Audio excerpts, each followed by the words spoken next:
New Thinking Aloud is a non-profit endeavor. Your contributions to the New Thinking Aloud Foundation make a meaningful difference in our ability to produce new videos. Thinking Aloud. Conversations on the leading edge of knowledge and discovery with psychologist Jeffrey Mishlove.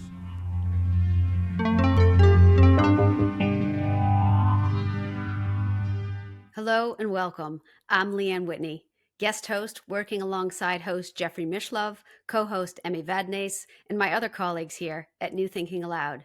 Today, we will be exploring the visionary mind of Paul Werbos. Paul Werbos is a distinguished American computer scientist and engineer, renowned for his groundbreaking contributions to the fields of artificial intelligence and neural networks. He holds several degrees, including a PhD in applied mathematics, while also studying quantum physics from Harvard. In the 1970s, Paul made an indelible mark on the world of artificial intelligence with the introduction of the backpropagation algorithm.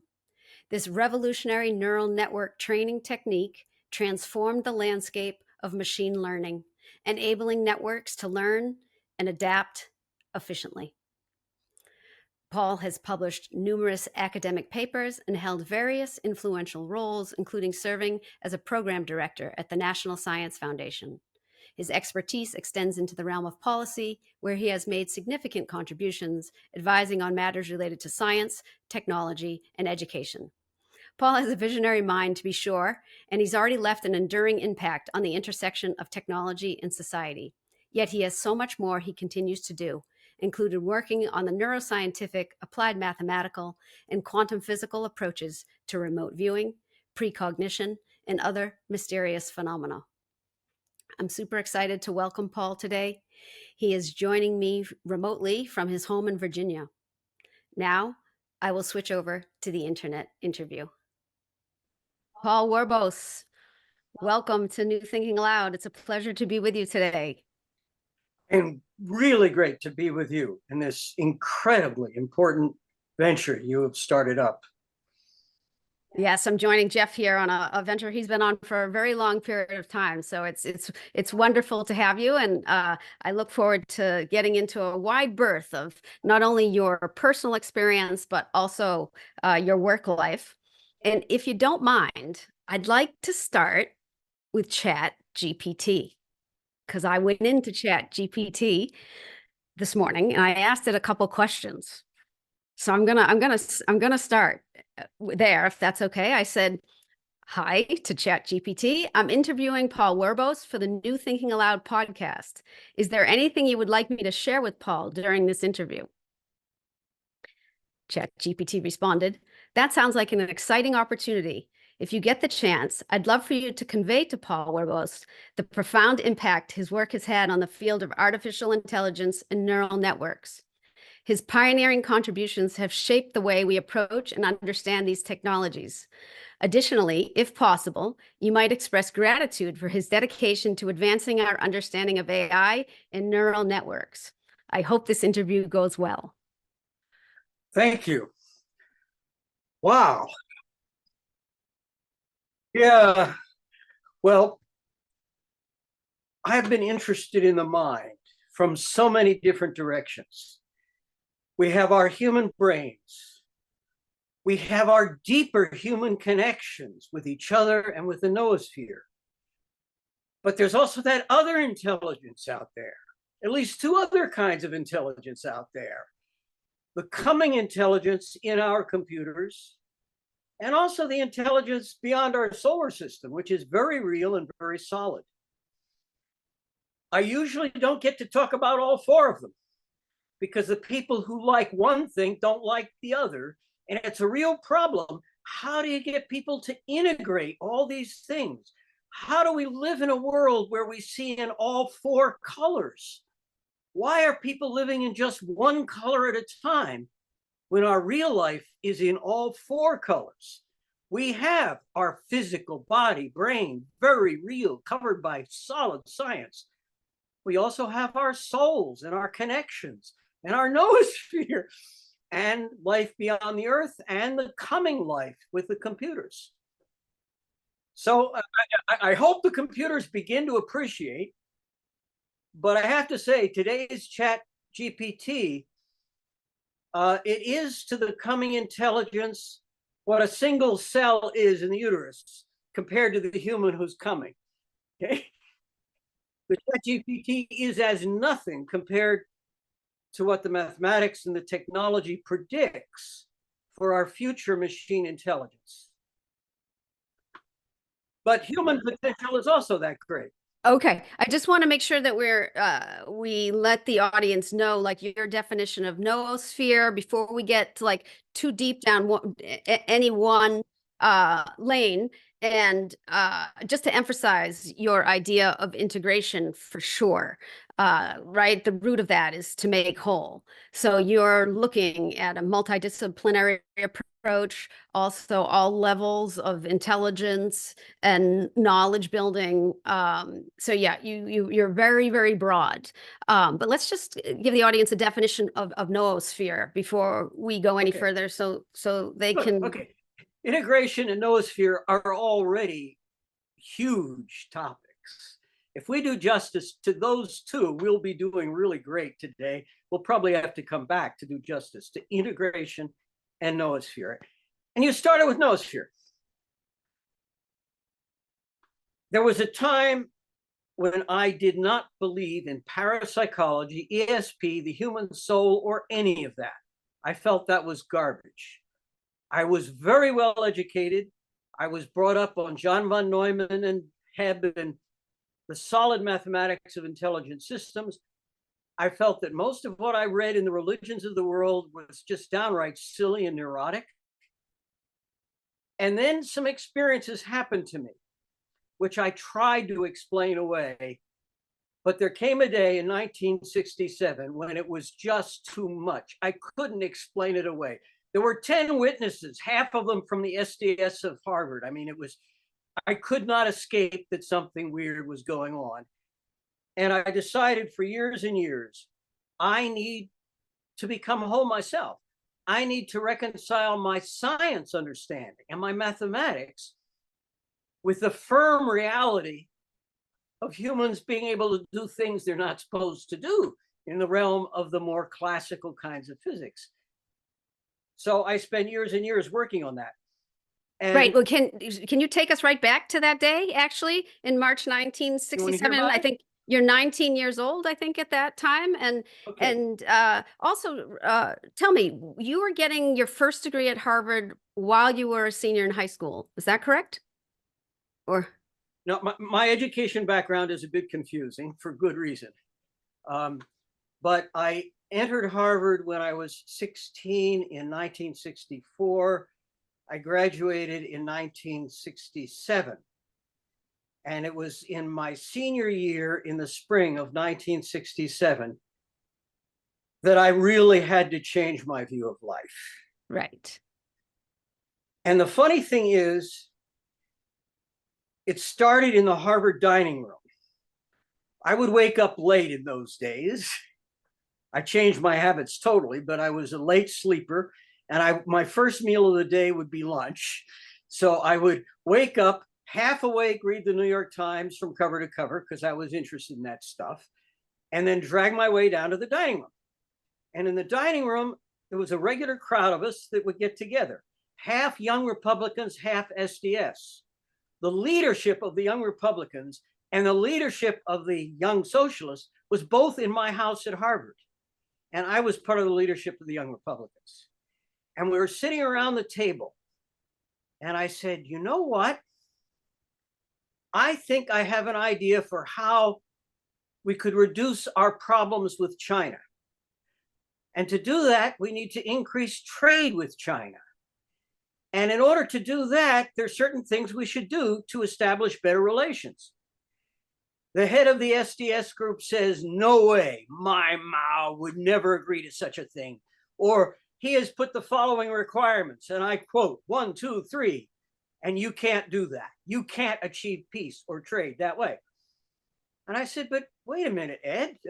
4 months ago, Mao said, and I quote, I read it from cover to cover, this is what Mao said. And he said, but there's an if in there, and you're not going to meet the if. 2 months ago, Mao said that. Now there's an if in there.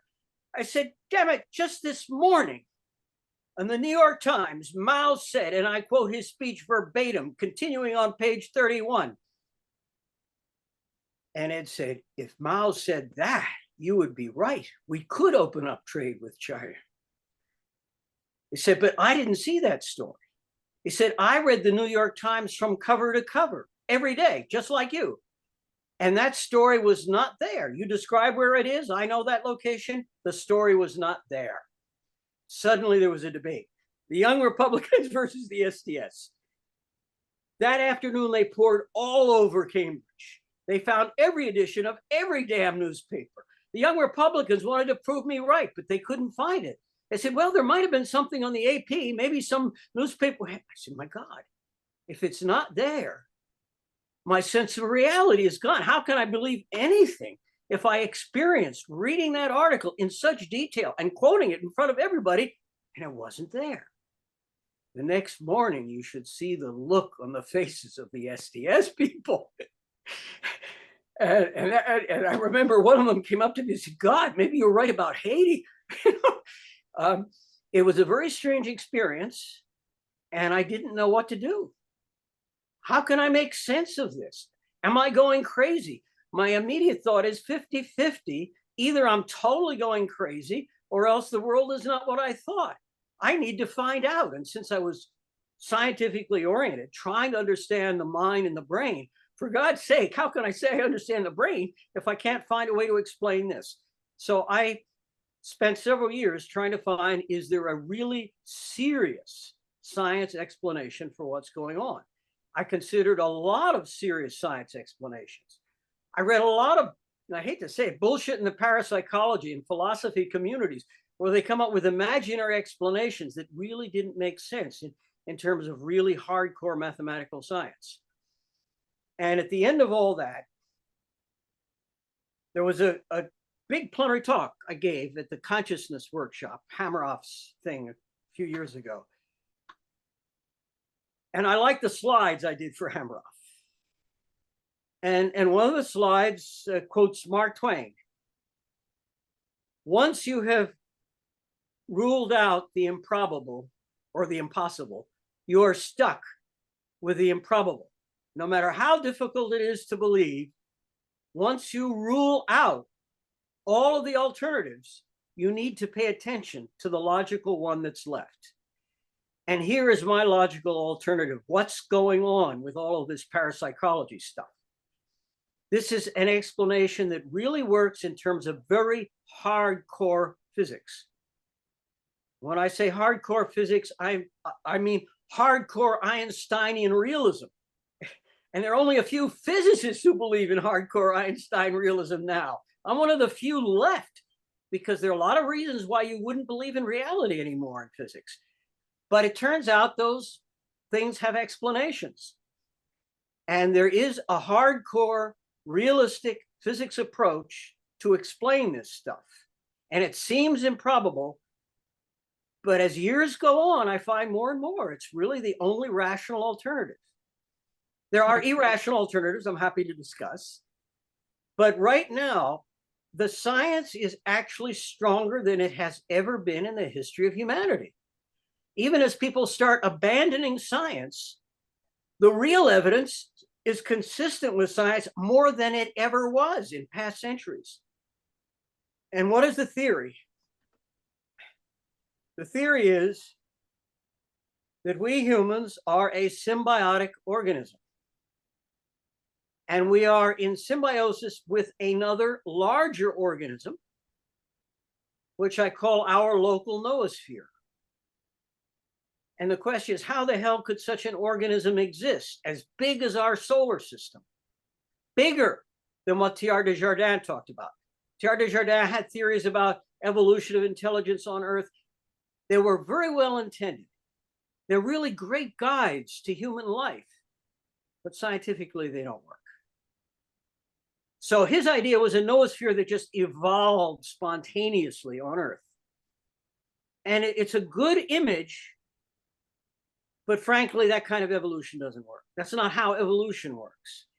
The kind of noosphere I believe in is a kind of organism that evolves in a huge, gigantic network of energy and matter, which we now can photograph.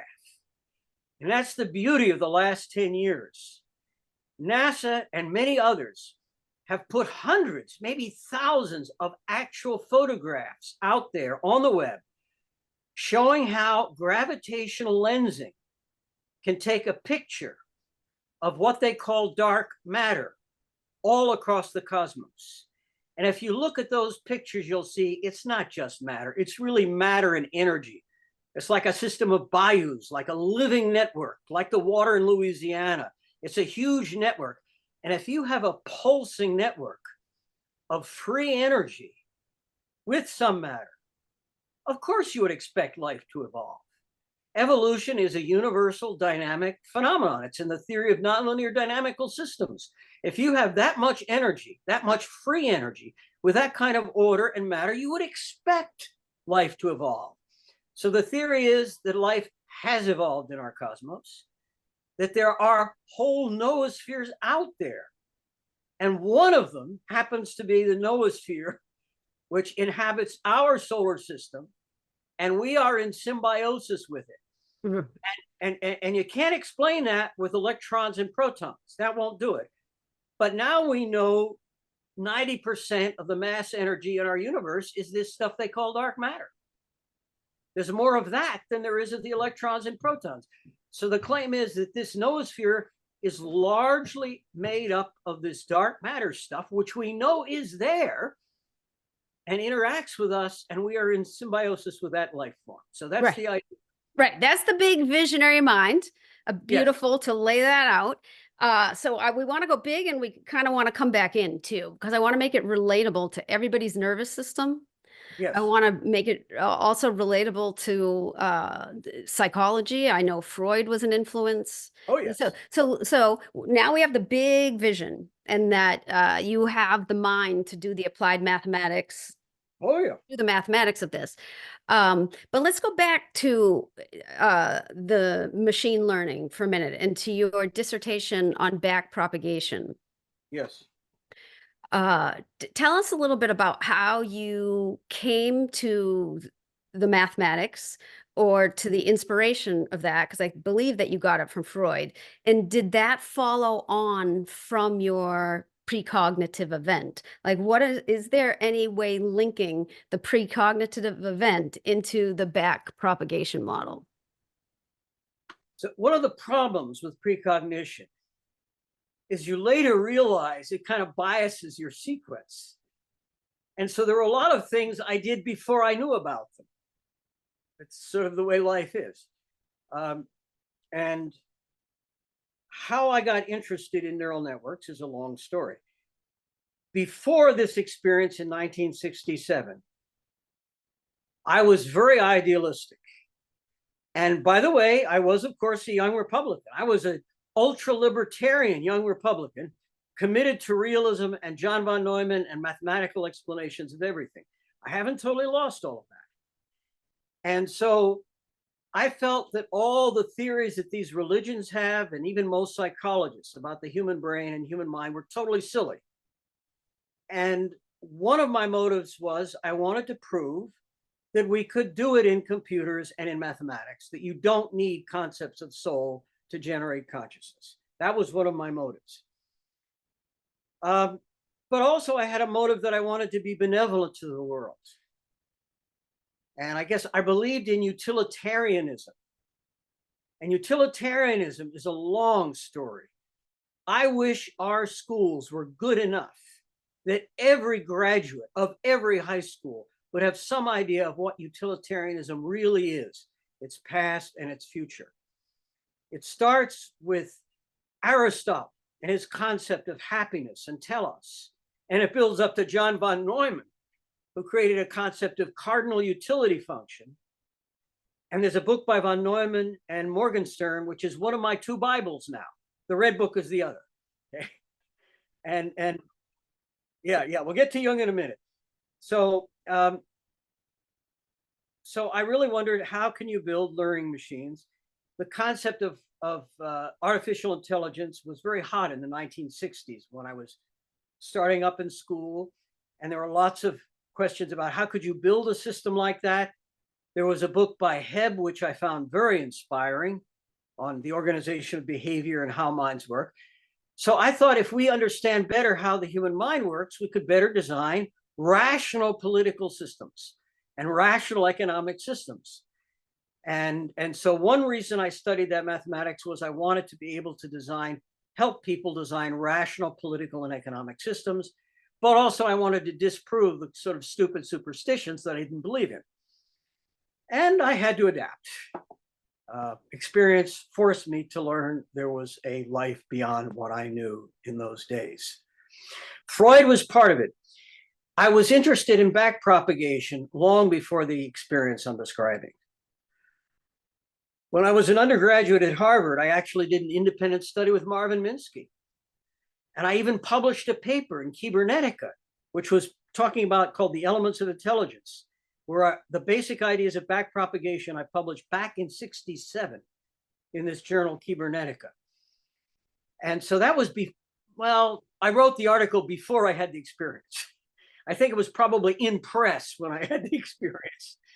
And the experience had to change my view of what is backpropagation about. But when I came up with backpropagation, it was before the experience. And I knew a lot about Freud. I knew about Freud in my elementary school. One of my two best friends in elementary school, his father was chairman of psychology or neurology at the University of Pennsylvania. He would come back with stories about Freud all the time. I learned a lot about Freud when I was in elementary school, and I was impressed by some of Freud's theories that I could talk about. There's a concept of the flow of cathexis as the foundation for learning. I invented backpropagation as a neural network learning technique before I had the strange experience. I took Freud's concepts and translated them into mathematics. And I was really quite proud about that, because half the people I know said Freud is total nonsense and garbage and useless, and half the people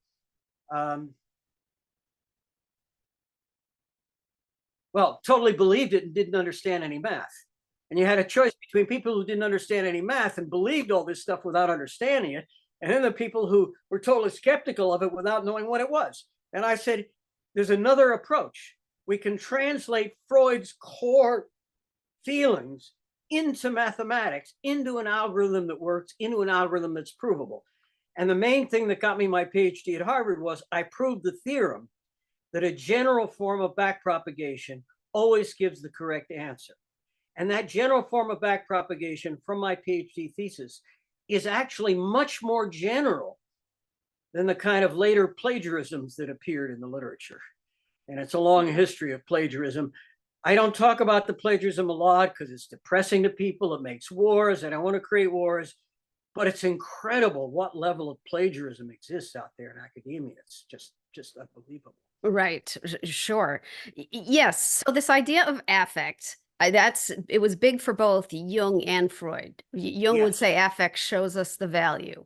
And of course, his word experiments were based on affect, for sure. Yeah. I mean, both their systems of thought were so I love that you honed in on that so young, that you were able to write math according to this idea of cathexis and affect. Jung connects to the math. That's the beauty of it. So Jung was a student of Freud. So Freud had a theory of psychodynamics. I'm not sure how many of the Freudians out there really understand the theory of psychodynamics. I can say Karl Pribram wrote a book about Freud. Anybody who thinks that Freud had any insights about how brains work really has got to pick up a copy of Pribram's little book explaining Freud analytically in a way that you won't find in the rest of the literature. Pribram was very proud of this book, but he also said not many people are that deep to get into what Freud was really saying about how the brain and mind work at a totally mundane level. Yes. And the thing is, Jung understood that. Jung understood. So the flow of cathexis and energy, Jung did not give up Freud, and I did not give up Freud. Jung agreed the brain is there. Jung agreed there are flows of chemicals and hormones in the brain that are an important part of the human mind. But my position, and Jung's really, is that our brain is in symbiosis with something bigger. Right. That there's kind of a collective intelligence out there. It doesn't get rid of the brain. It has a relationship with the brain, but we understand ourselves better if we understand both sides of the relationship. If we understand not only our brain feelings and emotions and hormones, but if we can also better understand and see this larger part of ourselves. And that's why I like what you're doing. Yeah. Yes. I want to go rewind just a little bit, because I know there's going to be people who listen to this and say, oh, Jung was a colleague of Freud's, not his student per se. Freud was a bit older, but they both learned from each other for sure. But definitely it was an incredible meeting. And I think the schism between Jung and Freud did a credible disservice to the field of depth psychology. We would probably be in a completely different place today had they kept relating to each other and dialoguing on what they both understood and saw. The field Yes today. and no. Yes and no? Because my sense is the biggest problem that has interfered with depth psychology today are the after effects of the vested interests of the wrong people within the pharmaceutical chain. Okay. In the area of energy and climate, they're great people, but there are public relations apparatchiks who are destroying our climate and energy policies in ways that hurt us. Money can distort the flow of information. The same thing is happening in the pharmaceutical area, where there are great people doing great things. There are people I wish I had better connection to who could be doing great things for my survival, the pharmaceutical industry. However, there are also people representing the pharmaceutical industry in legislative and regulatory matters, and they have gotten in the way of appreciating the human dimension because they want to sell drugs. And the folks who want to sell drugs are maybe the biggest problem for depth psychology today. Agree. There's corruption everywhere. We can find it infiltrating everywhere, and that would be its own topic. So yeah. Oh, yeah. yeah, for sure. But back to this idea of affect, it was in your original math. It was prior to your precognitive experience. Yes. Then you write the dissertation and you publish your findings. And now take us into your own affective experience. Like, was there that day when you had that precognitive event, or the next day when you found the paper? Mm-hmm. What did that feel like in an embodied way for you? Because I think that's what we're talking about. You are talking about consciousness qua intelligence. So consciousness as intelligence, and that intelligence is embodied. So this intelligence is embodied. It's, from the noosphere on down, or even beyond, but we'll stay there for now. And one of the key signals is affect towards meaning and value, I think, is what you're saying, but maybe you could unpack that a little bit more for us. I love being precise. I love hearing questions that have precise answers. Not every question does. In 1967, that was the beginning of incredible probing and searching. You would not believe the probing and searching I did starting in the spring of 1967. And the period, for me, that's the beginning of a period that ended in the fall, actually early winter of 1972. And the event that happened in 72 was just as important, in fact, maybe more important, because 67 is when I got shaken off the tree and didn't know where the hell I was. And 72, I had the kind of experience which helped bring it together. Okay. In 1972, an experience that made me feel, okay, this is for real. I really don't have any doubts. This weird stuff is real. And what's more, I can begin to understand it really. So will you share that experience with us? Will you share what happened in 1972 with us? Okay. In the winter of 1972, I guess it was roughly September to December, something, or to January. It was the most economically scary part of my life by far. The Harvard faculty liked one of the topics I defended for my PhD thesis. That was about cycles of history. But they didn't, some of the faculty members didn't like the idea of building neural networks that could work like a brain or understanding the brain. In fact, there was a member of the mathematics faculty at Harvard who specifically said he was going to try to starve me out of the university. And because I was dependent upon, university funding, this was very serious. And for about 3 months, I was living off of savings and chicken neck soup and soybean soup, living in the slums of Boston, Roxbury. That was a very difficult period. In order to get low rent, I shared a room in a 2-room apartment in the slums with a roommate who was, I think, like a Seventh-day Adventist. And one day he asked me to read a book, which seemed silly to me earlier. It was called How to Help Yourself with ESP. I would never have read that when I was young. But at this point, I was exploring. I was thinking, I don't know how this works. I don't know what this is. But this little book, as silly as it is, has actual exercises and experiments to try. There's no harm in trying an experiment and seeing what happens. And I went through a bunch of them, but there are 2 experiments which really stick in my mind. Well, there were 2 that really had an impact. The second and last experiment was a variation of Kundalini yoga.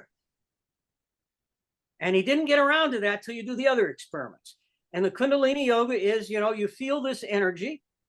Well, by then I kind of knew how to feel energy. I even knew the neuroscience of feeling energy. You take this energy, you raise it up, and then you raise it up to this chakra. And to this chakra, you say, I now make contact with my inner self. I would like my inner self to come speak to me about something. I tried it. And I really knew how to focus energy at this point. So I tried it. And then I heard a voice booming back saying, sorry, Paul, I'm not your inner self. However, you may address me as father if you need a name. But the point is, I have some things you need to know. You've got some problems that need solving, and there's some things you need to see. So follow me, and I will show you a few things. What did that mean? Follow him. He pulled me right out of my body. And there I am at Harvard. And I got to see things at Harvard you're normally not allowed to see. And I could see what was going on with my PhD thesis committee.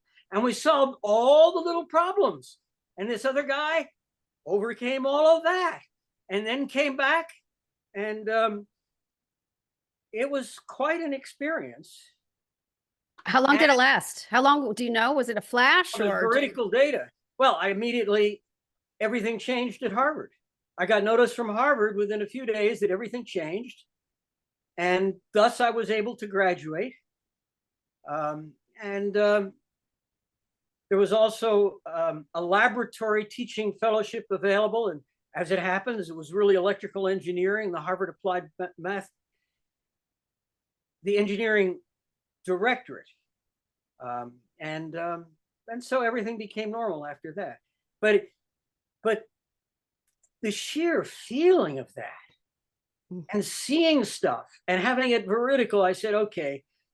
And after all, there were previous things. It's not as if nothing happened between 67 and 72. In a way, this was just a confirmation of one strange thing after another. And so at that point, I said, okay, now it's real. But then I didn't know what it was yet. So I spent a lot of time after 1972 trying to come up with different ideas and theories and to test about what could be going on.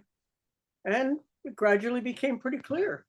And you needed this flow of energy, what feels like energy. And the point is what we call backpropagation, what Freud called a flow of cathexis, psychic energy. Freud called it psychic energy. By psychic energy, he meant this flow of information. It's not really energy. It's a flow. It's backpropagation. I mean, I know it's backpropagation because that's where backpropagation came from. It's a mathematical statement of Freud's sense, what Freud called psychic energy, this flow of value. But the thing is, the theory says the noosphere is an organism. It has a nervous system of its own. We are connected to that nervous system.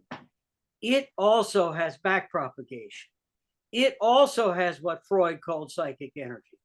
So I would say to Jung, yes, there's a collective intelligence and this Freudian psychic energy. There's another level of psychic energy within our collective intelligence, and it corresponds to what East Asians call qi or ki. Okay? And the study of qi in East Asia is incredibly important. And the human species needs to make the connection between the study, the measurement, and the feelings of qi with the kind of new physics which may allow us to see this flow of energy. And there is some new physics out there. There's talk about axions. Lawrence Livermore has a webpage on axion dark matter. And they're beginning to discover, you can discover axion dark matter at a higher resolution than the pictures we have now. It's not just between galaxies, it's within galaxies. There's new instrumentation. If we connect that new instrumentation to the practical work of these Asian experimenters working with qi, when we discover these things are connected, then we are opening up the door to a whole new world. Absolutely. And I am very mindful of time here. So I want to try to dive in again to a bit more of the human aspect of this when we talk about meaning and value. Now, the field of affective neuroscience and psychoneuroanalysis, beautiful new fields, I feel. The work of Jaak Panksepp, Alan Score, there's a lot of players in these fields. But the affects are coding, let's just say, for either positive or negative valences or experiences. There's beauty and harmony and peace, or there's anger and war and frustration. Just to, again, give a rough two categories. Can you speak to that at all? Yes, of course. Or the guiding force to either direction? Okay, so there are a few of us who understand the mathematics of intelligent systems in a way that would require a good full hour at least. Although if you go to my website, werbos.com, at werbos.com, there are links to some video talks I've given to people like Yeshua on how these things work. And crudely speaking, we even know there are levels and levels of television and radio. You know, there are old style radios, there are black and white TVs, there are color TVs, there are 3D TVs. Same thing with intelligent systems. There are levels and levels, and some of us understand what the levels are. And that's very important. Consciousness is not just one thing. There are levels and levels, okay? And many of the things we worry about emotions and qualia, already exist just in the plain old mundane brain.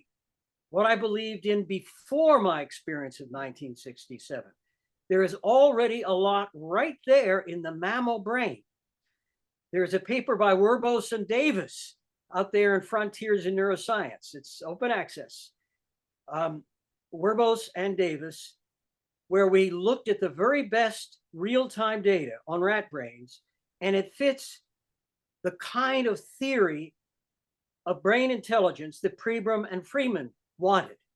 a theorem of intentionality and values, emotions, hates, fears. These already exist in the physical brain of the mouse. You don't need a soul to explain that. Those things already exist at the level of the mouse brain. George Bernard Shaw wrote a fantastic play. He thought this was the culmination of all his work. The play called Back to Methuselah, the play and the preface is serious. And his play is a play about the future of machine intelligence and human intelligence and the soul. It's an incredible play. Wow. He called it his religion. And there's scenes that are beautiful in his play. And one is you have a bunch of English gentlemen saying, this AI cannot be as conscious as me. It doesn't have my levels of depth and feeling. No AI can do this feeling, this qualia, this emotion. Well, it can. And the very first AIs they built, they called Romeo and Juliet, okay? But there was something else in the human mind. And this is where I agree with Shaw. All of these things that people think are mysterious, you can get them in a rat brain. But on the other hand, there's something else, like what I experienced that day, which connect us further, which you cannot easily explain that way. Yeah. So is it a block universe? Is the future, like, tell me what you see there. So if there is precognition, are the past, present, and future already in existence? Or if I could, again, use a metaphor or an analogy here, in depth psychology, we often talk about the oak is in the acorn. So already in the acorn, as long as you have the right environment, it's key that you have the right environment. And then that acorn will grow into the oak, and the oak will also forever remember its acorn heritage and the environment which allowed it to grow into the oak. You're asking about time. And well, time, it's environment. Ironic that you're asking about time when we only have 10 minutes, but I can make noises about time. And some might even be useful. Some people might even know how to do web searches, even in 5 minutes. And there's a thing called the USPTO, Patent and Trademark Office. And at the USPTO, there is a current patent pending disclosure called thermal quantum annealing, but it's probably good enough just to use the name Werbos. That gives some of the papers from 2 years ago. We have better new papers. But the bottom line is, there is a certain level of intelligent system which can take advantage of quantum physics to connect the past and the future in a way that you cannot connect them if you don't take advantage of this kind of quantum mechanics. You know, there are people who believe in quantum magic, and it's just crazy, some of the things people believe in the name of quantum magic. But there is such a thing as real quantum field theory. There are real quantum effects, and these quantum effects can be used to build intelligent systems that do things a mundane brain cannot do. And my feeling is that our noosphere does possess quantum intelligence, even though our mammal brains do not. And the thing about a quantum intelligence is that it connects the past and the future in a way that would seem impossible if you only had a mundane brain. Well, I'm kind of in the camp of Pribram and Bohm, to be honest, where it's probably holographic and everything's enfolded, and therefore the information is there for you. But that would be my own personal take on it. I was once very close to Carl Pribram. He had a wonderful apartment in that wonderful old town of Warrenton, and I remember sitting in his kitchen, and he looked at this new book. There's this popular book which said that Bohm and Pribram together have the keys to a new paradigm for the universe. Combine Pribram's thinking with Bohm's version of the hologram, and together it answers. I looked at Pribram's face when he looked at that book. It's Michael Tabot, by the way. The holographic universe right, is what you're. Right. Yeah. Yes. I looked at his face when he looked at that book, which was new to him. He had powerfully mixed feelings. On the one hand, he loves the fact that people would regard him as one of the two gurus who will tell the whole world about the universe. They like me. Of course, that's a positive feeling. But all this weird, fake, misunderstood garbage. Oh my God. What can we do to these poor people who believe all this? And Carl and I talked a lot about this stuff. I also knew a lot about Bohm. I can't say that Bohm was a follower of deBroglie. And when I was in school, I was also a follower of deBroglie. At the very same period I wrote to deBroglie, Bohm wrote to deBroglie. But deBroglie would not reply to Bohm because he was very disappointed at how crazy and misunderstood Bohm's new version of deBroglie's ideas was. It just didn't make sense. There are certain fundamental things that never fit. deBroglie wanted to discuss with me, how do we solve these problems? And some of those problems I didn't know the answer to, and he didn't know the answer to. And I worked on them for years and years. And I finally found and published the answers, unfortunately, after deBroglie was dead. And the mathematics is too hard for 99% of the world. And I feel a tremendous burden because I really wanted to get out there. In archive, I have papers on extended Glauber-Sudarshan formalisms. They are there. The mathematics is there. It's just who the hell can understand it. But these papers are why I believe in hardcore Einstein realism, as did deBroglie.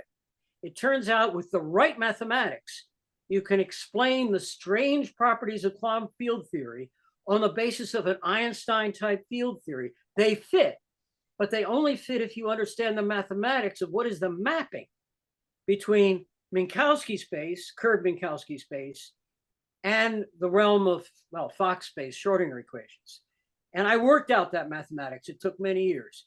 But the bottom line is there is a connection. Realism is still tenable. Einstein could still be happy if he were alive today. And deBroglie. Yes, we love that realism is still tenable. And unfortunately, we are at the end of our time for today because I do have some other questions. I really am curious with your ideas and your visions of the noosphere. It reminds me of Jane Roberts' work on the Oversoul 7. I often cite her. That's exactly the right book.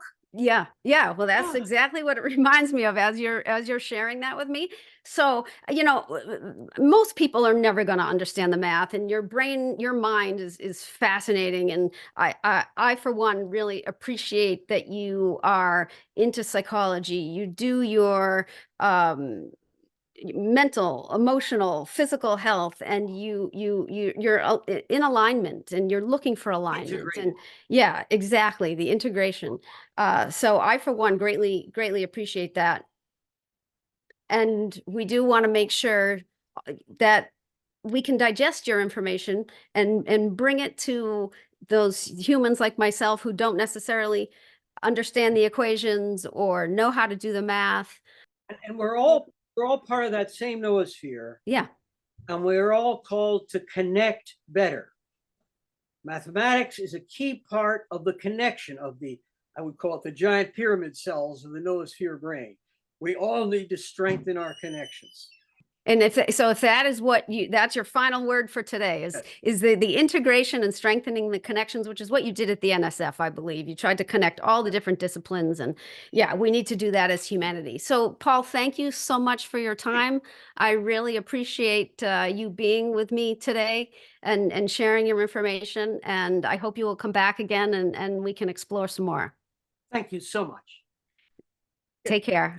And for those of you listening or watching, thank you for being with us, because you are the reason why we are here in community, exploring our common unity.